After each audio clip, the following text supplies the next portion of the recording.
우리들에게 허락해 주시는 하나님의 말씀 누가복음 9장 28절부터 36절까지의 말씀입니다.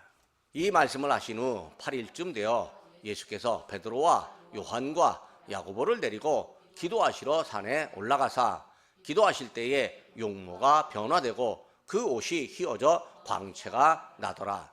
문득 두 사람이 예수와 함께 말하니 이는 모세와 엘리야라. 영광 중에 나타나서 장차 예수께서 예루살렘에서 별세하실 것을 말할세 베드로와 및 함께 있는 자들이 깊이 졸다가 온전히 깨어나 예수의 영광과 및 함께 선 두 사람을 보더니 두 사람이 떠날 때에 베드로가 예수께 여짜오되 주여 우리가 여기 있는 것이 좋사오니 우리가 초막셋을 짓되 하나는 주를 위하여 하나는 모세를 위하여 하나는 엘리야를 위하여 하사이다 하되 자기가 하는 말을 자기도 알지 못하더라. 이 말할 즈음에 구름이 와서 그들을 덮는지라.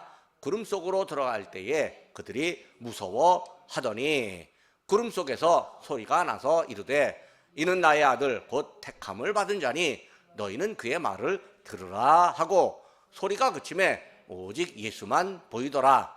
제자들이 잠잠하여 그 본 것을 무엇이든지 그때에는 아무에게도 이르지 아니하니라. 아멘. 사람이요 갑자기 변하는 경우가 더러 있습니다.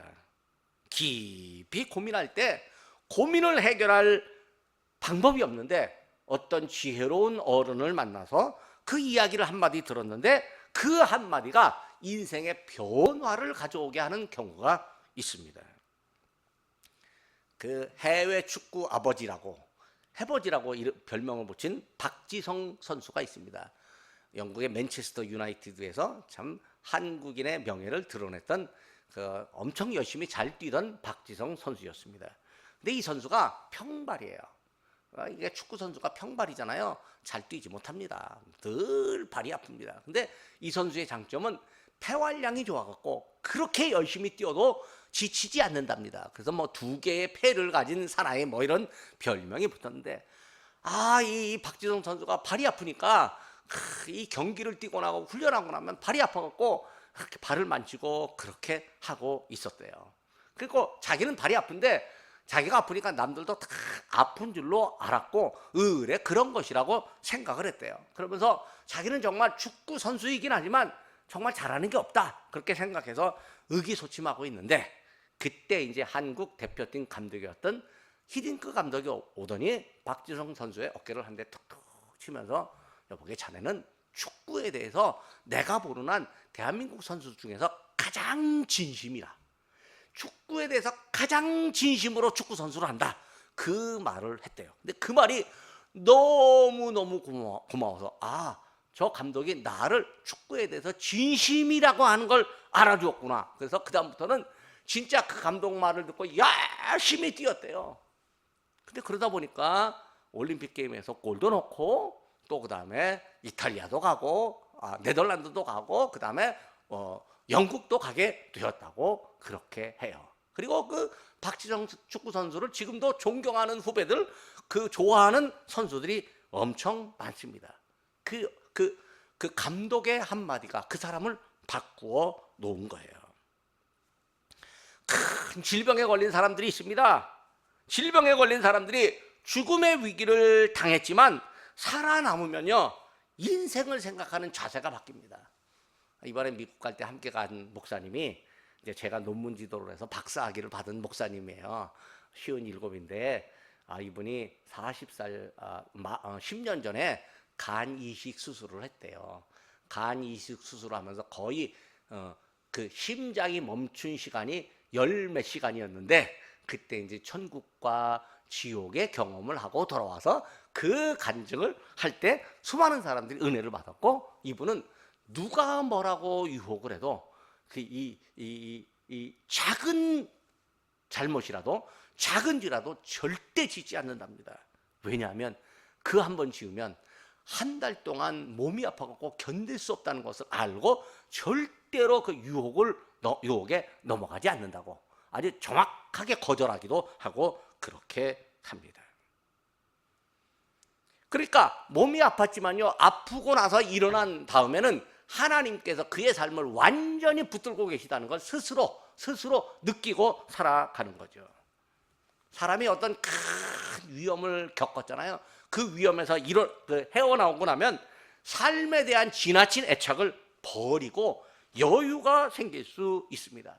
아, 내가 다시 살아났다는 것, 하나님의 은혜로 산다는 것에 대해서 감사하고 자기 욕심대로 사는 게 아니라 봉사하며 살고 나누면서 살아갑니다. 어떤 사람요, 욕심 부리다가 당하는 경우가 있습니다. 욕심 부리다가 큰 손해를 당하잖아요. 그러면 야, 많이 갖는 게 인생의 최고가 아니로구나, 더 많이 나누는 일이 인생의 보람있다라고 생각하고 나누는 생활을 아주 누리듯 하는 분도 있습니다. 그런데요, 이거 몇 억 사기당한 사람도 나중엔 그 옛날하고 똑같이 사는 사람도 있습니다. 그러니까 사람이 어떤 어려움을 겪었을 때 옛날 모습 그대로 사는 사람도 있고, 사람이 완전히 삶의 자세가 바뀌어 사는 사람도 있습니다. 그런데요, 우리 인생에 가장 중요하고 가장 극적인 드라마틱한 변화는요, 믿음의 변화입니다. 하나님을 만난 경험으로 나타나는 변화입니다. 그러니까 우리가 하나님을 만났을 때 그것이 인생에서 가장 큰 변화의 경험입니다. 하나님을 만나면요, 겉으로 나타나는 변화의 모습이 있습니다. 자기 고집과 오만함으로 살던 사람이요, 겸손하게 살아갑니다. 사실 우리가 하나님을 만난 믿음의 사람들인데요, 겸손하게 하나님 앞에서 겸손하고 사람 앞에서도 겸손하게 살아가야 되는데요, 예수 믿는 사람들이요, 복 좀 받으면 교만해지는 경우도 없지 않아 있어요. 그러면 안 믿는 사람들이 뭐라고 말하냐면, 야, 세상 사람들이나 믿는 사람이나 똑같다, 이런 얘기를 하기도 합니다. 때로는요, 믿는 사람이 더 교만하고 믿는 사람이 더 지독하고 믿는 사람이 더 인색하다는 소리도 없지 않아 듣습니다. 아이고, 하나님을 만나고 하나님을 참 믿는다고 하는데요, 함께 하는 사람들에게 커피 한잔 안 사는 사람도 덜어 있습니다.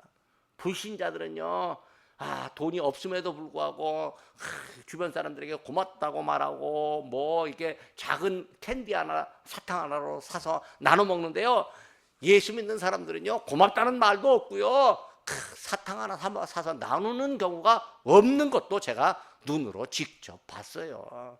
그러니 불신자들이 어떻게 생각하겠습니까?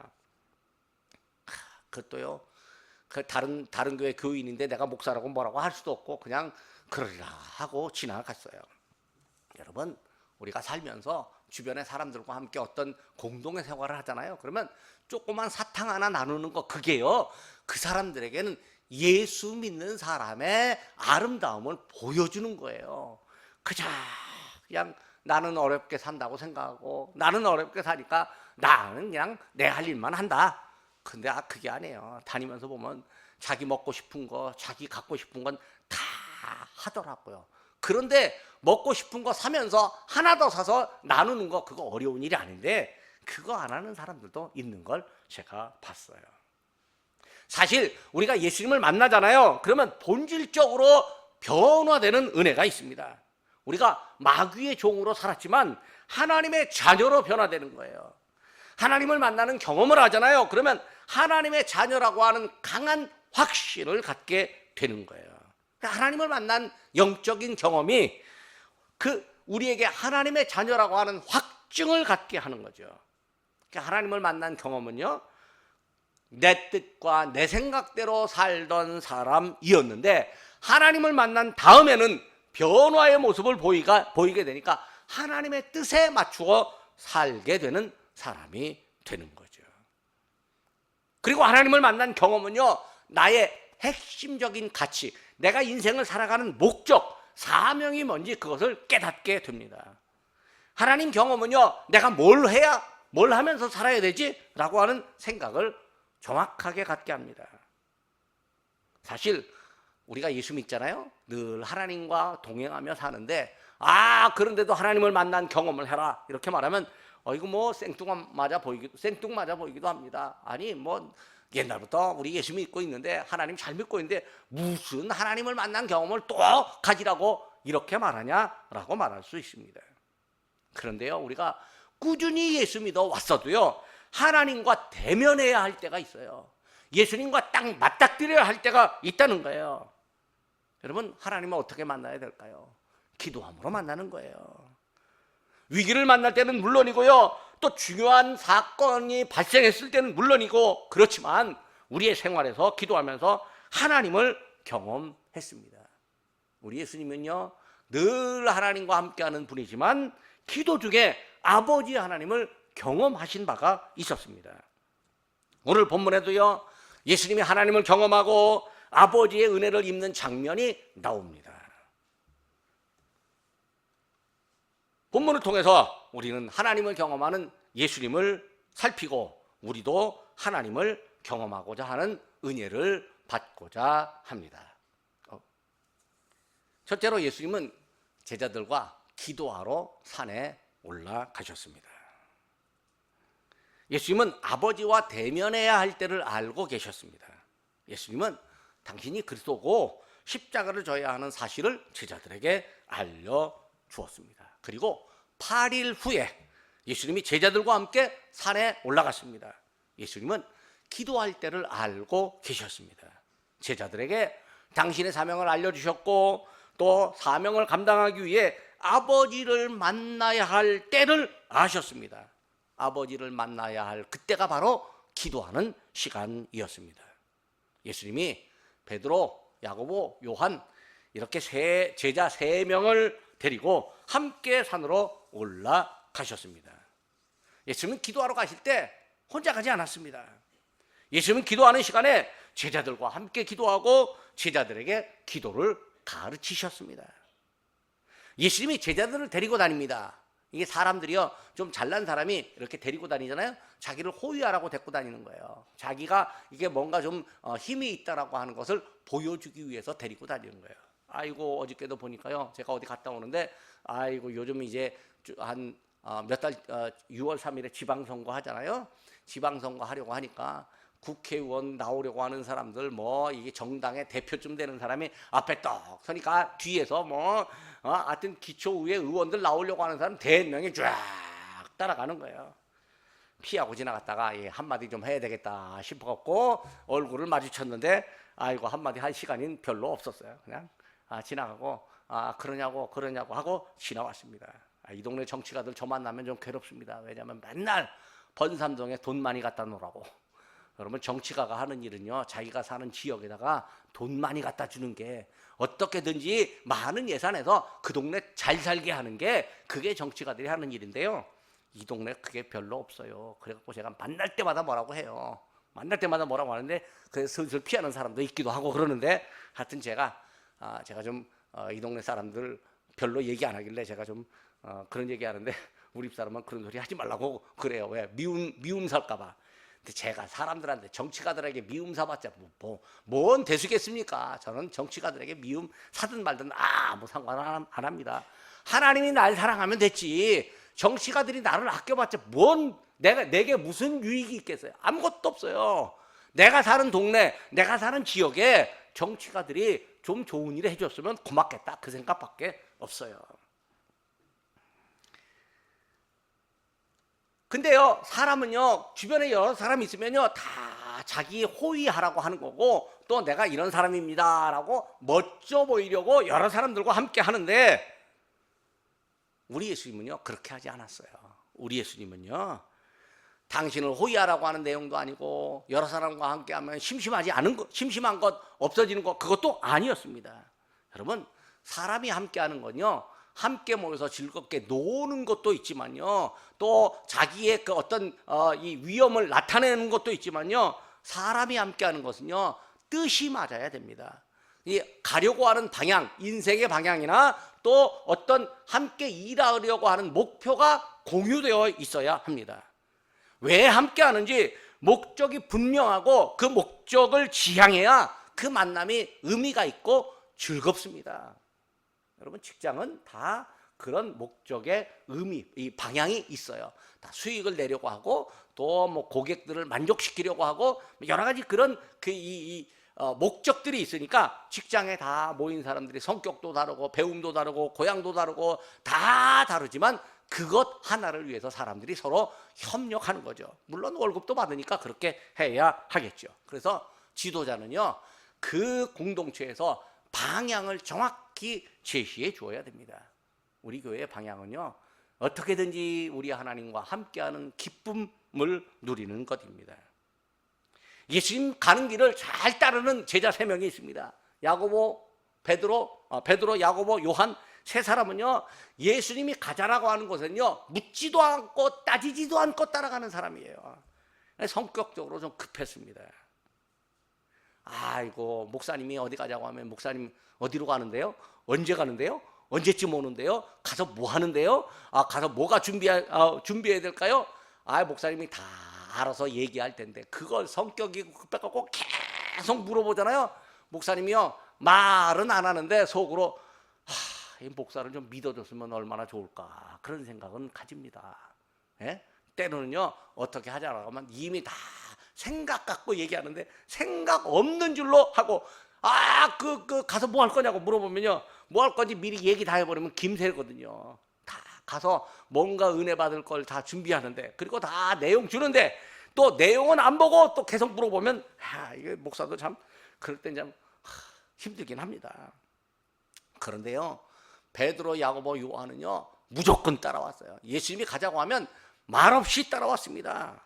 근데 얼마나 성격이 급한지 이 사람들은요, 예수님 따르라고 하는데 자기는 따라가는데 안 따라오는 사람들 보면, 예수님 회방하는 사람들 보면요, 뭐라고 하냐면 저 벼락 맞을 놈들 이렇게 얘기하기까지 합니다.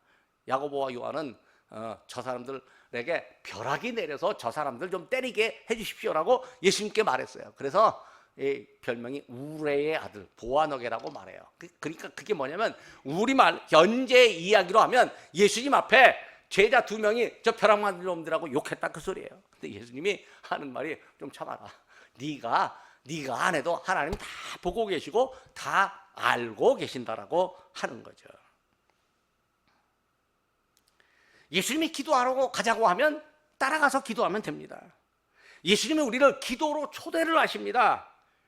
예수님이 기도를 가르치기 위함이며 우리에게 하나님을 만나는 경험을 하라고 기도로 초대를 합니다. 예수님이 우리를 부르신 데는 목적이 다 있습니다. 우리에게 기도하게 하시고 하나님을 깊이 알게 하심입니다.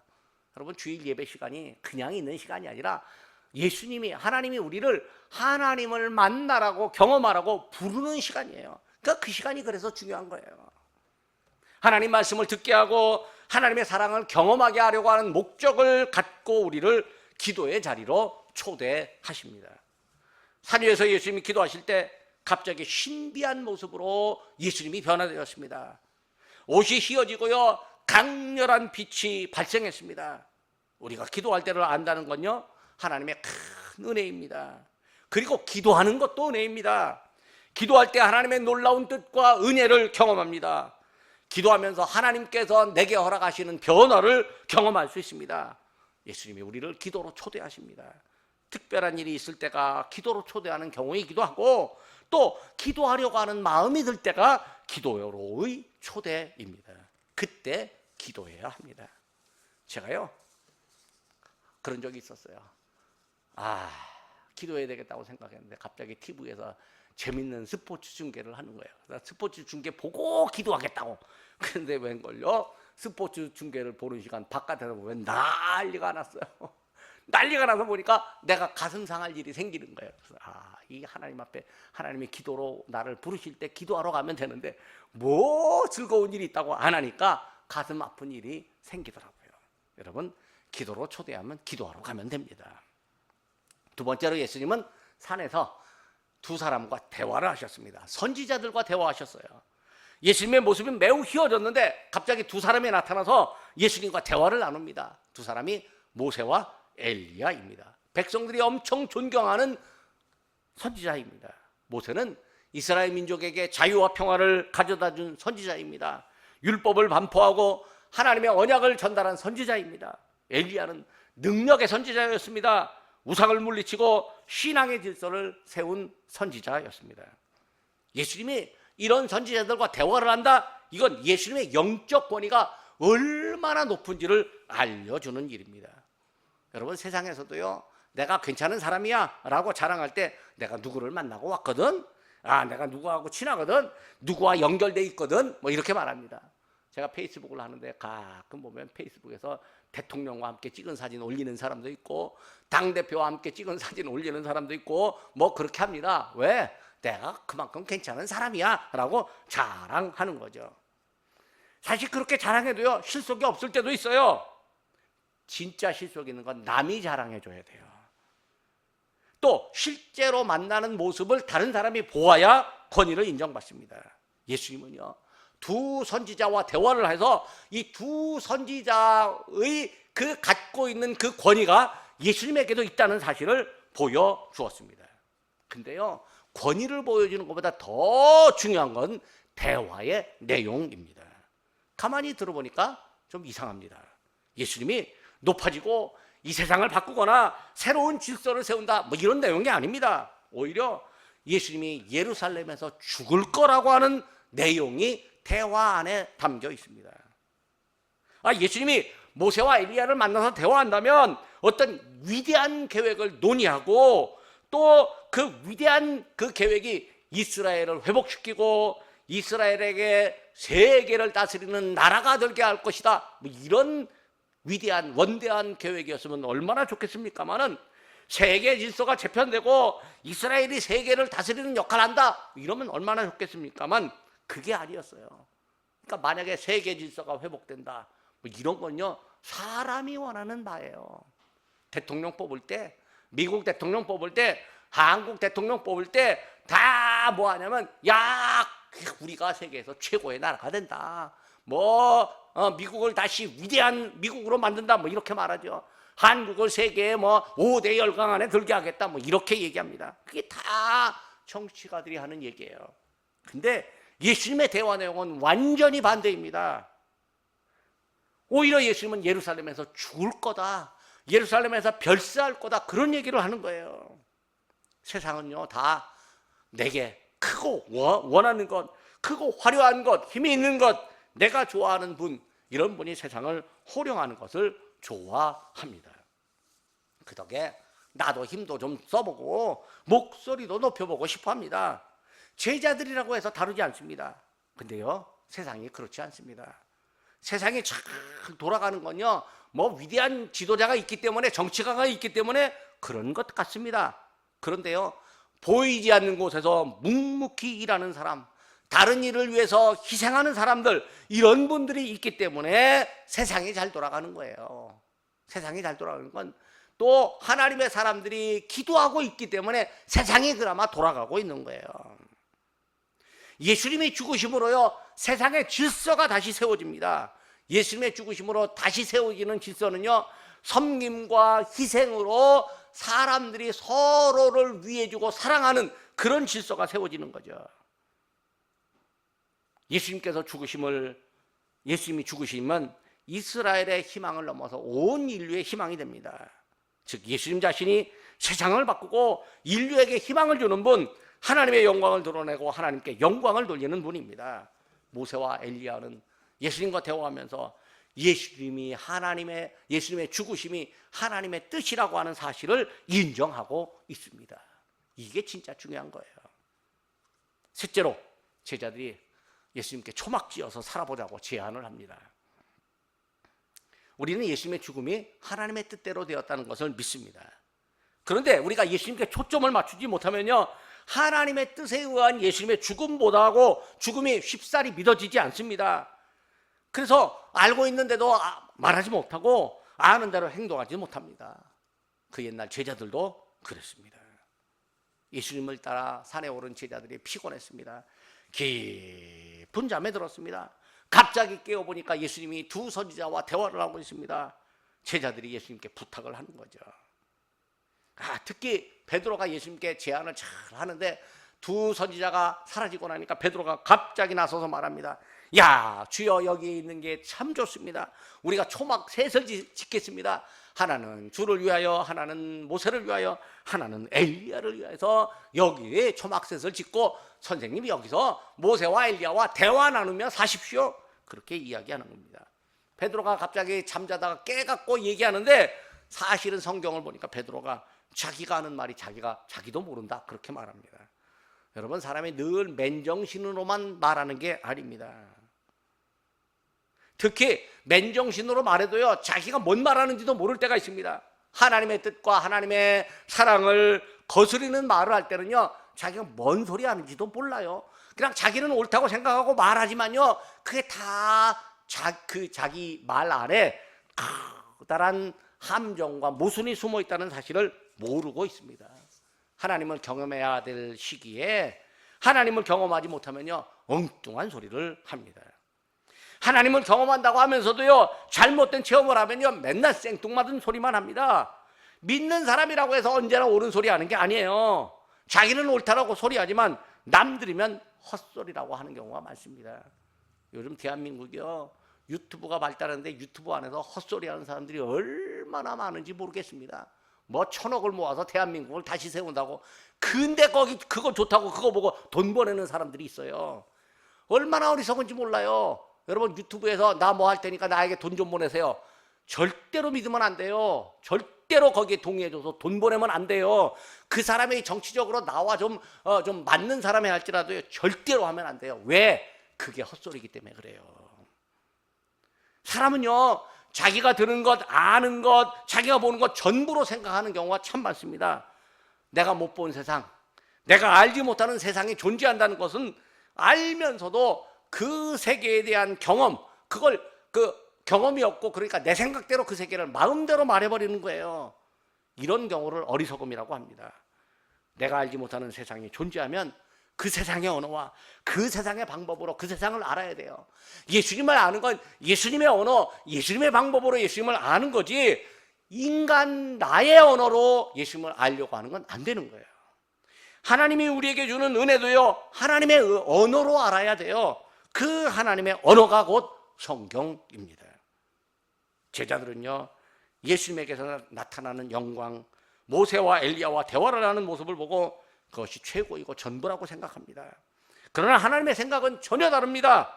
예수님의 죽으심으로 인류의 죄가 용서받고, 또 인류의 죄가 용서받고 그들이 하나님의 백성으로 다시 살아나는 목적을 우리 예수님 갖고 있습니다. 우리도 예수님을 믿는다고 하면서 예수님의 뜻을 잘 모르고 엉뚱한 소리를 할 수 있습니다. 그러기에 예수님의 뜻을 잘 살펴야 됩니다. 마지막으로 예수님은 순종의 대상입니다. 제자들이 말하는 시간에 구름이 와서 제자들을 덮습니다. 구름이 제자들이 휩싸니까 제자들이 무서워합니다. 여러분, 갑자기 먹구름이 쫙 내려앉아서요, 땅에 있는데도 땅에 있는 그 나를 먹구름이 꽉 감싸면 얼마나 무섭겠습니까? 그런데요, 제자들이 잘 모르는 소리를 하는데 구름 사이로 목소리가 들립니다. 이는 나의 아들, 곧 선택을 받은 사람이니 너희는 그의 말을 들으라. 예수님의 변화 모습을 보고 제자들이 예수님께 제안했습니다. 제자들이 생각한 대로 예수님을 이해하고 제자들의 방식으로 예수님을 섬기려고 합니다. 그러나 하나님의 뜻은 제자들의 방식이 아니었고 예수님의 말씀을 듣는 일이었습니다. 하나님의 방식으로 하나님을 믿고 예수님의 방식으로 예수님을 믿어야 됩니다. 이런 믿음이 바른 믿음이고 하나님의 뜻에 맞는 믿음입니다. 예수님의 계획은 옛적 선지자들과 이야기하는 것처럼 예루살렘에서 죽는 겁니다. 제자들은 예수님의 죽음을 보아야 하고 그 죽음의 위대함을 경험해야 합니다. 그리고 그 죽음 이후에 부활을 경험해야 합니다. 구름 속에서 나는 소리가 그치고 예수님만 보입니다. 제자들이 보고 들은 게 지금 뭔지 잘 모릅니다. 그러니까 입을 다물고 잠잠할 수밖에 없습니다. 사람이요, 뭘 보고 너무 놀라면요, 입이 벌어졌는데 다물어지지 않아요. 말을 못할 수도 있고 또 그 본 것의 의미를 몰라서 말을 못할 수도 있습니다. 제자들은 하나님을 경험할 수 있는 절호의 기회를 잡았습니다. 그런데 뭘 경험했는지 잘 모르고 있습니다. 그런데 나중에는 예수님의 변화를 본 그 경험의 의미가 무엇인지 알게 되었습니다. 우리도 처음에는요, 예수님의 뜻과 의도를 잘 모릅니다. 교회 왔는데 뭔가 가슴이 뜨뜻해졌는데 그게 왜 그런 건지 잘 모를 수 있습니다. 근데 하나님의 말씀을 듣고 예수님의 죽음과 의미를 알게 되면요, 우리가 과거에 했던 그 경험이 나에게 뭘 의미했는지를 깨닫게 됩니다. 하나님이 우리에게 예수님의 변화와 하나님 경험의 의미를 알게 하셨습니다. 변화산 위에 주님은 아버지 뜻에 합치되었습니다. 말씀을 맺겠습니다. 예수님의 변화는 영광스러운 예수님을 보여줍니다. 그런데 그 영광이 세상의 방법으로 이루어지지 않습니다. 세상의 방법과는 반대로 십자가에서 죽으심으로 이루어졌습니다. 제자 베드로는요, 산 위에 초막셋을 짓고 살자고 하지만 하나님은 베드로의 제안을 거절하십니다. 왜? 예수님 말씀 듣는 것이 하나님의 뜻이고 예수님 말씀 듣는 것이 하나님 경험을 한 다음에 살아야 되는 새로운 생활이기 때문입니다. 변화의 방향은 사람들이 좋아하는 크고 화려한 내용이 아니라 사람들이 싫어하는 것처럼 보이는 낮고 희생하는 내용이어야 합니다. 좀 더 겸손해지고 기도하는 곳에 하나님의 영광이 임합니다. 선지자들도 옳다고 말하는 예수님의 영광입니다. 우리는 예수님의 영광스러운 변화와 함께 합니다. 기도하겠습니다. 신비로운 변화를 알려주시고 진정한 변화의 방향이 무엇인지 알려주신 하나님 아버지, 예수님의 변화 모습을 보면서 하나님이 원하시는 저희의 변화가 어떤 방향이었는지를 알게 하시니 감사합니다. 좀 더 겸손해져야 되고 하나님의 말씀에 순종해야 하는 변화, 사람들을 사랑하며 하나님 사람들과 함께하는 변화이어야 함을 알게 하시니 감사드립니다. 예수님이 예루살렘에서 십자가 죽음의 희생을 당하심으로 저희의 변화를 인도하시니 감사드립니다. 선지자들이 흠모하고 저희에게는 변화를 보이신 주님께서 저희에게 주님의 뒤를 따르라고 말씀하셨사오니 저희 역시 주님의 말씀을 듣고 따르는 믿음의 사람으로 살게 하시옵소서. 사람들의 생각과 하나님의 뜻을 구별하신 하나님 아버지, 제자 베드로에게 예수님의 말씀을 들으라고 말씀하셨듯이 저희에게도 하나님의 말씀을 들으라고 명하시는 줄 저희가 압니다. 저희가 하나님의 말씀을 들으면 아멘으로 순종해야 되겠습니다. 예수님의 말씀을 듣고 예수님의 뒤를 따르는 것이 진정한 변화임을 믿습니다. 변화산 위에서 보이신 주님의 변화와 영광이 저희를 변화하는 저희를 변화시키는 지침이 되는 줄을 믿습니다. 저희가 하는 말이 무엇인지 정확히 알고 주님께 기도하고 간구하는 믿음의 사람으로 살게 하옵소서. 예수님의 이름으로 기도드립니다. 아멘.